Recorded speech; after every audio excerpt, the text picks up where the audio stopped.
Hamas is very important, but it will not be achieved while there are hostages still in the hands of Hamas.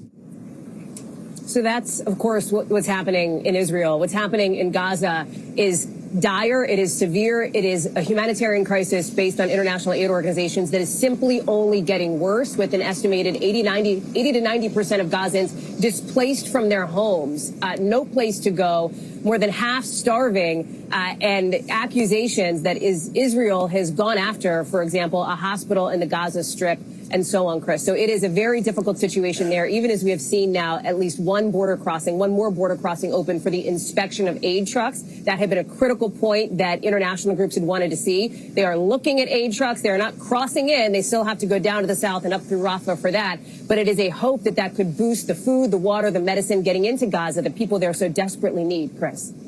Hallie Jackson, it's so good to have your great reporting skills there in Israel. Thank you. Appreciate it. I want to bring in the president and CEO of Save the Children, Yanti Saripto. Thank you so much for joining us. You just posted that a staffer and his family, they were killed in an airstrike in Gaza over the weekend. And first and foremost, I'm so sorry for your loss. It does point to the dangers of trying to help in Gaza. First, is there anything you want to tell us about him, as well as the difficult choices that members of your organization are having to make? Thank you, Chris, and thank you for highlighting that. Look, we're mourning the loss of Sameh Ivaida and his wife and his 4 children in the ages of 2 to 11. And it's, every time this happens, we have colleagues who put their lives on the line in many, many places around the world, and this is no different. We had 25 staff in Gaza, and of course, every day we were hoping that they were safe and accounted for, whilst knowing the risks and the dangers. I would also point out that Sameh and his wife died with their family. He was actually, at that time of death, not out there trying to deliver what little aid supplies have come in to the communities, which he has done. He and his fellow colleagues have done that over these past days and weeks, whenever that was possible. But he was killed in his home, in his shelter, with his family, as has been the case with so many humanitarian workers dying in Gaza. That reality on the ground spurred you and many other leading humanitarian organizations with staff in Gaza to write a very compelling op-ed for the New York Times. I want to read a small part of it if I can.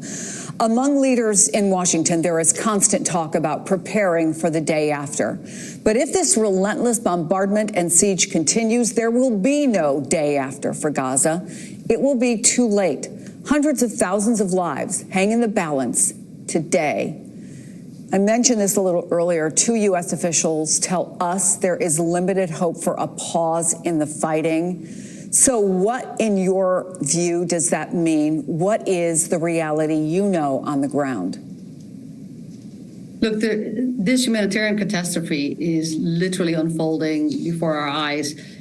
It is rare that humanitarians all say the same thing at the same time. We are in the worst conflict zones around the world. Save the Children has been doing that for over 100 years, from Sudan to Afghanistan to Tigray to the Congo.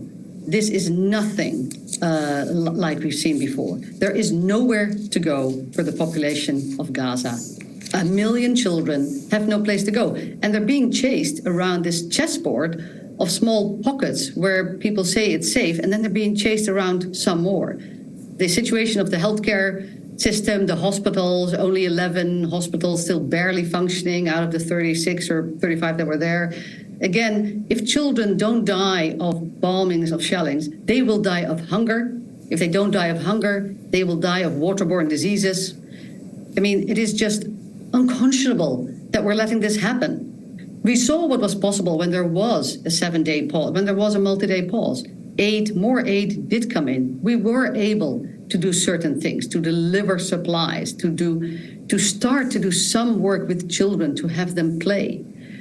But it was not nearly enough. It was not nearly long enough. And of course, not nearly enough supplies were able to get in. Let me ask you finally, I want to show you some new heartbreaking video we got in from Reuters, a family mourning the loss of a 1-month-old who was killed in Gaza after being born in the middle of a war zone. If you could get world leaders, if you could get Bibi Netanyahu, if you could get President Biden, if you could get our allies to listen to you, what would you say? Guys, where is your humanity? Look at it. Imagine these are your children, the children in your life, in your family. They are dying, and they are dying needlessly, unnecessarily, and they are dying terrible deaths. Terrible deaths. Right? We are running out of words to describe it. Also because we know this is not necessary. Well, Yanti Sarito, again, our condolences at that horrific loss of your worker and his family, and thanks to all of you, your organization and the others, for continuing to shine a light on this situation. Thank you, and we'll be right back. Thank you, Chris.